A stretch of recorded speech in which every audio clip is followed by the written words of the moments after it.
Hello, my name is Fiona, and I am a certified teacher and a Praxis coach with Study.com. Are you planning to take the General Science exam? This is Praxis test code 5436. Praxis 5436 is a general science test with several subtopics. This work solution set covers the subtopic of physical science. Let's review the types of questions you can expect to encounter on the exam.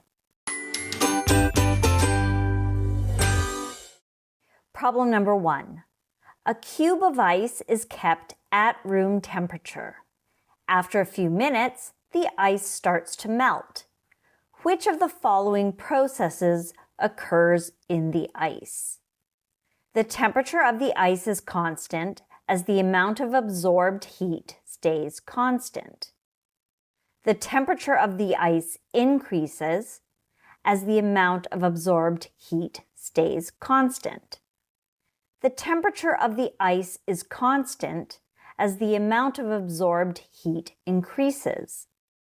Or the temperature of the ice increases as the amount of absorbed heat increases. Let's explore the processes occurring in the ice cube as it melts. Firstly, the statement the temperature of the ice increases as the amount of absorbed heat stays constant is incorrect because the amount of absorbed heat cannot stay constant while the temperature changes. Heat transfer involves continuous absorption. Secondly, the temperature of the ice increases as the amount of absorbed heat increases is also incorrect. While it is true that absorbed heat would generally increase the temperature of a substance, ice melting is a special case due to its phase change properties. Thirdly, the temperature of the ice is constant as the amount of absorbed heat stays constant is also incorrect. For the ice to melt, it must absorb heat, so the heat intake cannot be constant. The correct process is the temperature of the ice is constant as the amount of absorbed heat increases. During melting, the absorbed heat is used to break the molecular bonds of the solid ice, converting it into liquid water without changing its temperature until the phase change is complete. Problem number 2. A sample of water undergoes the following sequence of phase changes: vaporization, deposition, sublimation, condensation. Which of the following statements correctly compares the phases present before the first change and after the fourth change? The phase after the fourth change is more ordered than the phase before the first change. The phase after the fourth change is identical to the phase before the first change. The phase after the fourth change is less ordered than the phase before the first change. Or, the phase after the fourth change is warmer than the phase before the first change. Let's analyze the sequence of phase changes in the sample of water and the correct comparison of the phases present before the first change and after the fourth change.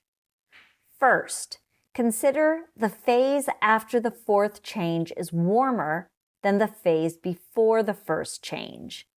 This statement is incorrect because the temperature conditions for these phase changes are not specified, and we cannot assume that one phase is warmer. Next, the phase after the fourth change is less ordered than the phase before the first change is also incorrect.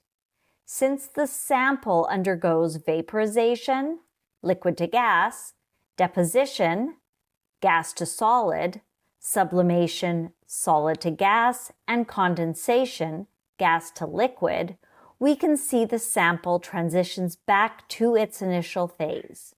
Similarly, the phase after the fourth change is more ordered than the phase before the first change is incorrect because it doesn't accurately reflect the sequence of changes leading back to the initial phase.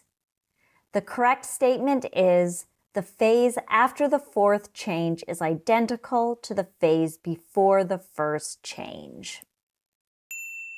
Since the water goes from liquid to gas, to solid, to gas, and back to liquid, resulting in the same phase before and after the changes. Problem number 3. Which of the following statements accurately describes an electromagnet's strength? Using an aluminum core strengthens an electromagnet. The more coils, the stronger the electromagnet. Using a carbon core strengthens an electromagnet. Or, the fewer the coils, the stronger the electromagnet. Let's assess the statements regarding an electromagnet's strength. Firstly, using an aluminum core strengthens an electromagnet is not accurate because aluminum is not a ferromagnetic material and does not enhance the electromagnet's strength. Secondly, using a carbon core strengthens an electromagnet is also inaccurate, as carbon is not ferromagnetic either and does not contribute to strengthening an electromagnet. Thirdly, the fewer the coils, the stronger the electromagnet is incorrect because having fewer coils would actually decrease the electromagnet strength. The correct statement is the more coils, the stronger the electromagnet. Increasing the number of coils in the wire around the core enhances the magnetic field, thereby strengthening the electromagnet. Problem number 4. Which of the following materials is a good insulator? Ceramic, salt water, silver, or gold? Let's explore which material is a good insulator. Firstly, salt water is not a good insulator because it contains ions that conduct electricity. Secondly, silver is a poor insulator, as it is an excellent conductor of electricity. Similarly, gold is also a poor insulator because it is a very good conductor of electricity. The correct answer is ceramic, which is a good insulator because it does not conduct electricity and is often used to insulate electrical components. I trust I was able to clarify the types of questions you will find about the subtopic of physical science for the Praxis 5436 exam. Please remember to like and subscribe to this channel so that with Study.com's help, you will feel well-equipped and well-prepared for exam day.